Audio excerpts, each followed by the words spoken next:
estava no Rio de Janeiro, sábado, fui numa festa e tal, voltei da festa, cheguei em casa, madrugada, e vi aquela movimentação e tal, uma situação grave em Santa Maria e tal, comecei a olhar CNN, noticiários e tal, e nossa, que coisa forte e tal, e avião para voltar para Porto Alegre no domingo. E, bom, de domingo, dessa situação, de eu estar olhando isso domingo de manhã, até segunda-feira à noite, eu estava chegando em Cruz Alta para falar com o Elisandro Spor. Então, assim, ou terça-noite, talvez, 27, né, 28, 29, eu fiquei sabendo e logo em seguida recebi um primeiro telefonema, depois um segundo telefonema e já no sentido de eu ser o advogado.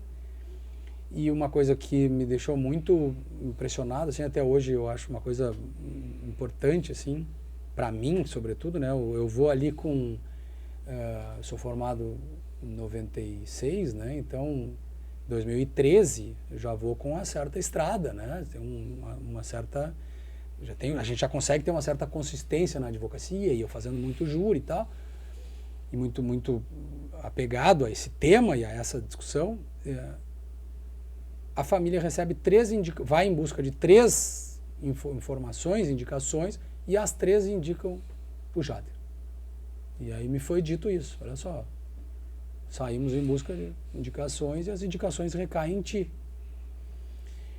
E eu acabei chamado, então eu fiquei sabendo e quase que acordei no caso. Isso fez com que eu imediatamente conseguisse já ter a noção, não exata, mas a noção daquilo que viria. Porque é isso.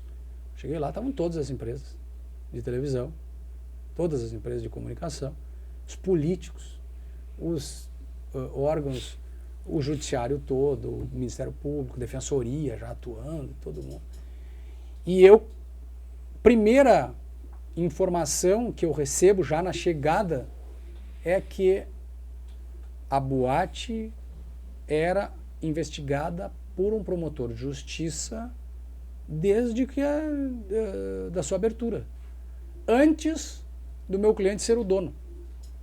Essa boate abriu em 2009, ele entrou nessa boate em final de 2010, então quase 2 anos, 1 ano e meio depois. Ele entra na boate em 2011 e ele fica sabendo que os proprietários anteriores já haviam, inclusive, sido chamados pelo promotor de justiça. E ele passa todo 2011 e todo 2012 participando de encontros permanentes com o Ministério Público para resolver documentação e situação interna, reformas da boate. Todo 2011, todo 2012, fazendo aquilo que o Ministério Público estava pedindo que fosse feito. Quando eu peguei o processo, eu pensei, como assim? Há um elemento aqui que não bate. Porque já vozes da polícia e até promotores de justiça, se bem que o procurador-geral da época, na sua primeira manifestação, já fala em culposo, mas logo em seguida saiu da mídia essa informação, porque a gente sabe disso, a mídia, ela vendo o sofrimento de todos aqueles familiares, naturalmente ela se coloca aqui e olha para os réus, para as pessoas e diz, queremos as responsabilidades. Natural. Né? Então, quando alguém dizia, esse fato é culposo, todo mundo dizia, não, de jeito nenhum, culpa é muito pouco, olha o tamanho dessa tragédia. E aí a técnica não segura. Ok, mas tecnicamente nós estamos falando de admitir, né, aceitar as consequências como possíveis e não se importar que elas acontecessem. E a mulher do sujeito estava lá dentro, grávida. Ele estava lá dentro, sobrinho dele estava lá dentro, O cunhado dele estava lá, os amigos todos dele, os funcionários, o patrimônio dele todo queimou. É impossível admitir que esse sujeito aceitasse essa situação. Ah, mas ele foi Não é nem aceitasse. Aceitasse e dissesse que estava pouco se importando com o resultado. Eu não importo com isso. É inadmissível Eu não pensar importo com isso. Mas não segurava. E não segurou. E o dolo eventual é o que permitiria naquele momento, foi o que permitiu a prisão. Porque só poderia fazer uma prisão temporária por crime doloso. Sim. Culposo não aceita. Estamos falando de técnica ao mesmo tempo do que aconteceu. Por que que desde o início o senhor delegado de polícia, os 9 delegados que tinham lá atuando, mas por que que o centralizador das tomadas de decisões, por que que ele decidiu por dolo eventual? Porque era o dolo eventual que permitiria a prisão temporária imediata. Imediata.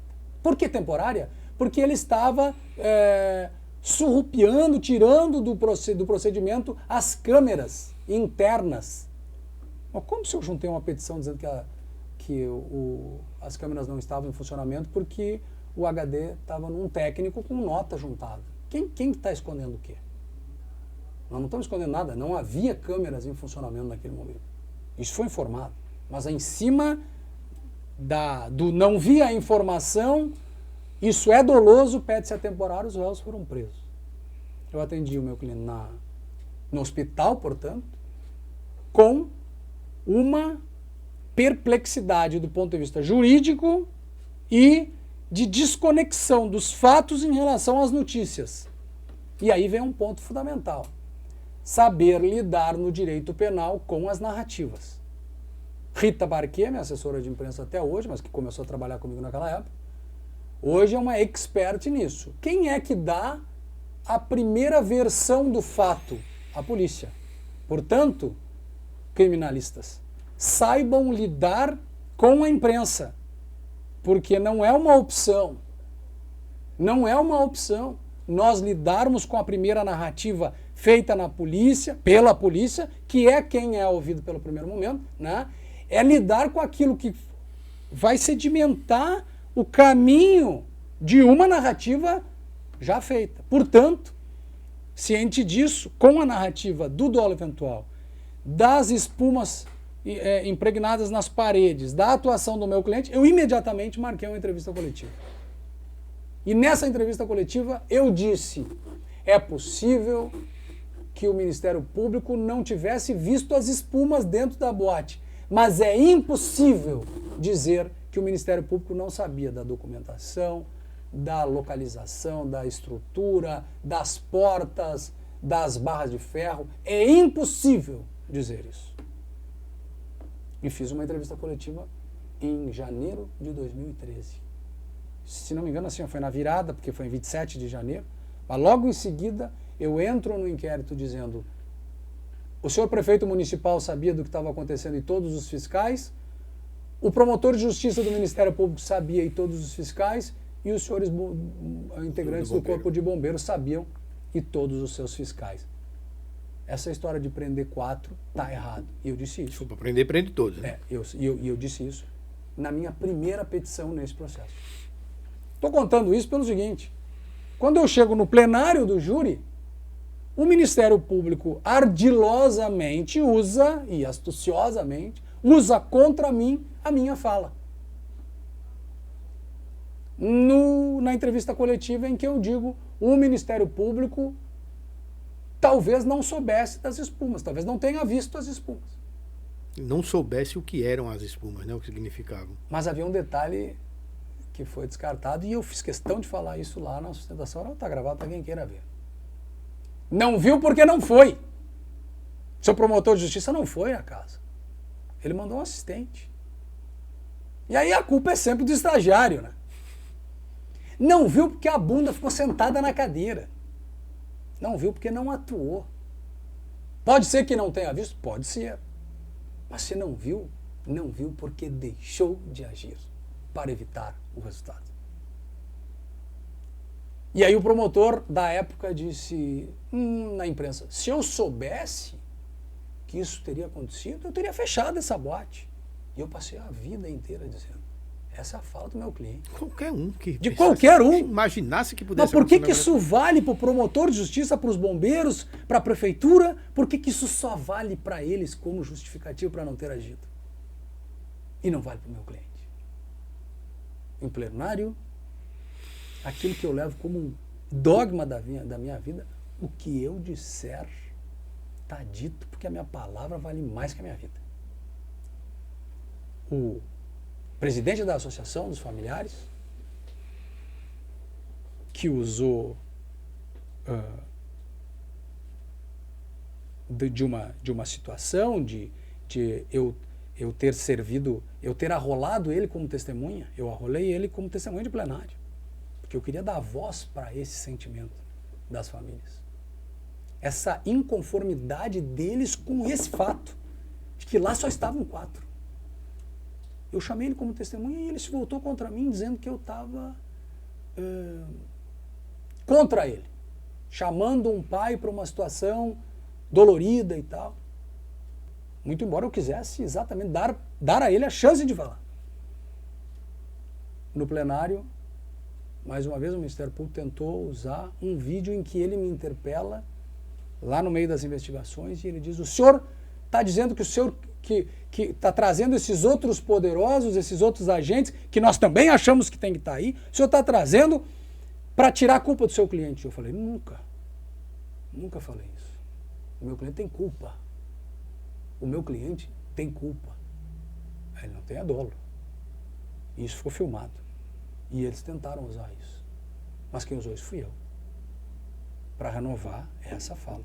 A minha palavra está mantida. Fomos um processo de quase 9 anos, né, que se vai em dezembro, 8 anos, quase 9 anos. Nós temos um processo cheio de dor, com uma discussão processual de altíssima complexidade. De 2013 a 2017, a solução vai para a segunda instância. Na segunda instância, 4-4, desclassificado para culpa. Para mim, uma decisão absolutamente irretocável o voto. O desembargador Luiz Barcelos, ele dá uma aula de direito penal. Mas mais do que isso, mostra aquela coragem necessária que o julgador tem que ter em fatos de repercussão, que o Tribunal de Justiça do Rio Grande do Sul tem repetido essa coragem, né? Essa demonstração de coragem. Não é porque o fato é de repercussão que nós vamos julgar a favor daquele que demonstra a sua dor. Ao contrário, é quando o fato tem repercussão que nós temos que ser mais ainda ciosos, né? Mais conscientes do nosso papel. Porque não se pode julgar tomando a dor como vetor de solução. Como o Supremo julga hoje, né? Não pode. Eu não posso. No judiciário em geral, nós temos um caminho, né, que se discute muito, o decisionismo, esse voluntarismo penal exacerbado, e decisionista é o juiz que vai de acordo com aquilo que ele quer, né? Mas o juiz não julga como ele quer. Ele tem que julgar de acordo com a história do direito até ali, com a construção do direito até ali. Existe uma construção. O direito tem que ter integridade, tem que ter... cadência, ele tem que constituir, né? Porque senão cada um vai fazer o que quiser. Se cai na Câmara 1, prende, se cai na Câmara 2, solta. Como assim? Porque cada caso é um caso. Sim, cada caso é um caso. Mas nós estamos falando de aplicação de institutos penais. Para os casos. Os casos que fazem jus à aplicação devem fazer jus à aplicação porque estão ao alcance desse artigo, desse instituto. Não porque alguém queira ou não queira, mas porque é direito do réu. Eu posso odiar esse cara, mas é direito dele.